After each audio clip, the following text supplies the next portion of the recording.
जय हिंद दोस्तों, मैं हूं पवन कुमार। आप सभी का स्वागत है आपके अपने YouTube channel online services with Kohli में। आज हम इस वीडियो में बात करेंगे Bihar school examination board Bihar state teacher eligibility estate examination 2023 के फॉर्म फिलअप के बारे में। तो सबसे पहले हम इम्पोर्टेंट डेट की बात करें तो एप्लीकेशन जो स्टार्ट हुई है वो आपकी 9/8/2023 से स्टार्ट हुई है, और लास्ट डेट की बात करें तो 23/8/2023। और एग्जाम फीस की लास्ट डेट की बात करें तो ये भी आपकी 23/8/2023 है। उसके बाद एग्जाम डेट और एडमिट कार्ड की बात करें तो यहाँ पे डेट मेंशन नहीं की हुई है, ये आपको नोटिफिकेशन के माध्यम से बता दिया जाएगा।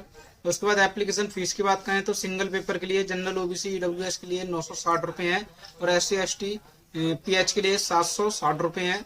और बोथ पेपर की बात करें तो यहाँ पे जनरल BC EWS के लिए 1440 रुपये है, और SC ST PH के लिए 1140 रुपये है।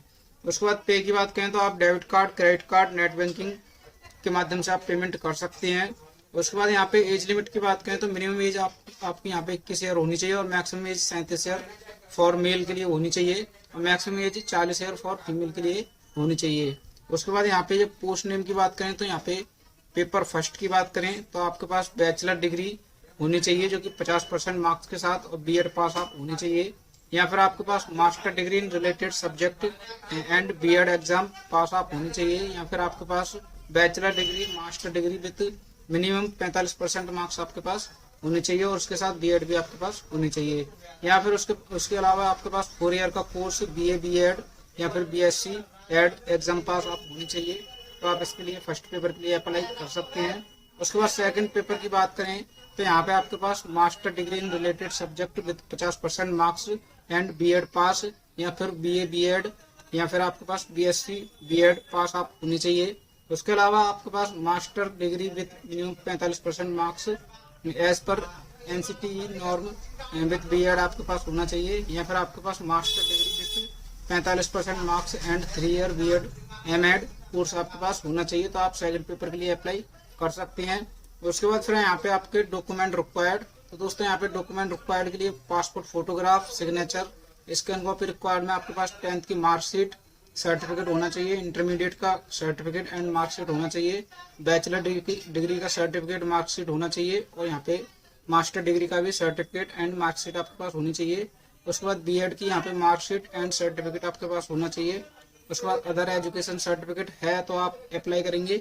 उसके बाद कैटेगरी सर्टिफिकेट भी आप अगर जनरल या फिर SC ST से आते हैं तो आपको कैटेगरी सर्टिफिकेट अपलोड करना होगा। उसके बाद डोमिसाइल सर्टिफिकेट आपके पास होना चाहिए। उसके बाद थोड़ा सा नीचे आएंगे तो दोस्तों यहाँ पे डाउनलोड नोटिफिकेशन, तो फुल नोटिफिकेशन के लिए आपको क्लिक हियर पर क्लिक करके नोटिफिकेशन डाउनलोड कर लेना है, और एक बार आपको अच्छे से पढ़ लेना है। इसका लिंक मैं आपको डिस्क्रिप्शन बॉक्स में दे दूंगा, वहां से आप डाउनलोड कर सकते हैं। उसके बाद अप्लाई करने के लिए आपको अप्लाई ऑनलाइन के सामने क्लिक हियर पर क्लिक करना है, तो ये भी लिंक मैं आपको डिस्क्रिप्शन बॉक्स में दे दूंगा। तो यहाँ पे अप्लाई करने के लिए आपको यहाँ पर क्लिक करना है। उसके बाद दोस्तों कुछ इस प्रकार इंटरफेस खुल जाएगा। तो दोस्तों अभी यहाँ पे आपको सबसे पहले इंपॉर्टेंट लिंक में आपको new user and already registered, तो आपको यहाँ पे सबसे पहले रजिस्ट्रेशन करना होगा। तो रजिस्ट्रेशन के लिए आपको रजिस्टर हेयर पर आपको क्लिक करना है। उसके बाद दोस्तों कुछ इस प्रकार इंटरफेस खुल जाएगा। तो दोस्तों यहाँ पे आपको रजिस्ट्रेशन फॉर्म के लिए यहाँ पे आपको डिटेल्स फिल करनी है। तो सबसे पहले आपको यहाँ पे सिलेक्ट डिस्ट्रिक्ट, तो यहाँ पे आपको डिस्ट्रिक्ट सिलेक्ट करनी है जो आपकी डिस्ट्रिक्ट है। उसके बाद फिर अप्लाई फॉर, तो आप कौन से पेपर के लिए अप्लाई करना चाहते हैं, पेपर फर्स्ट या सेकंड या दोनों के लिए, वो आपको यहाँ पे सिलेक्ट करना है। अगर दोनों के लिए अप्लाई करना है तो आप यहाँ पे पेपर फर्स्ट एंड सेकंड यहाँ पे सिलेक्ट करेंगे। उसके बाद subject offer for paper first, तो आपको यहाँ पे सब्जेक्ट सिलेक्ट करना है। उसके बाद फिर आपको select qualification for paper first, तो आपको यहाँ पे क्वालिफिकेशन सिलेक्ट करनी है। अगर आप फर्स्ट सिलेक्ट करते हैं तो आपके पास यहाँ पे स्नातक एवं स्नातकोत्तर, मतलब यहाँ पे ग्रेजुएशन और पोस्ट ग्रेजुएशन में आपको 50% मार्क्स होने चाहिए, और आपके पास B.Ed होनी चाहिए, तो आप फर्स्ट से यहाँ पे सिलेक्ट करेंगे। उसके बाद सेकंड के लिए अगर बात करें तो यहाँ पे सेकंड में आपके पास 45% मार्क्स होने चाहिए, जो कि ग्रेजुएशन और पोस्ट ग्रेजुएशन में आपको 45% मार्क्स होने चाहिए, और आपके पास B.Ed होना चाहिए।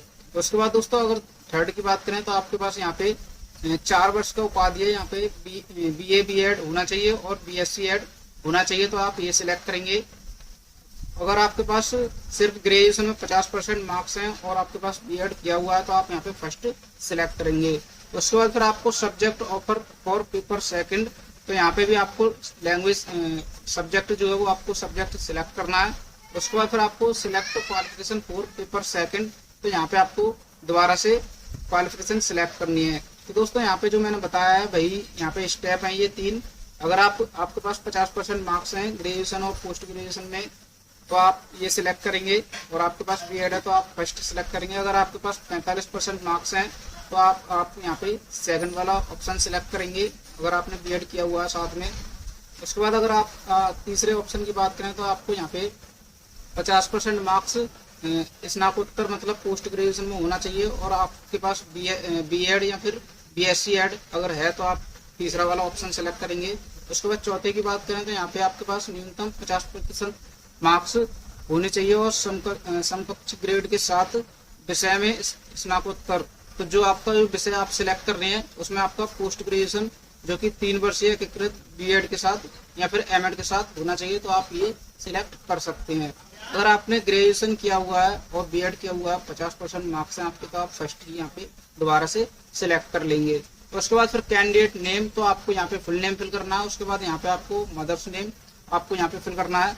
उसके बाद फिर आपको यहाँ पे फादर्स नेम फिल करना है। यहाँ पे आपको जेंडर सिलेक्ट करना है, जो आपका जेंडर है। उसके बाद फिर आपकी जो कैटेगरी है वो आपको यहाँ पे कैटेगरी सिलेक्ट करनी है।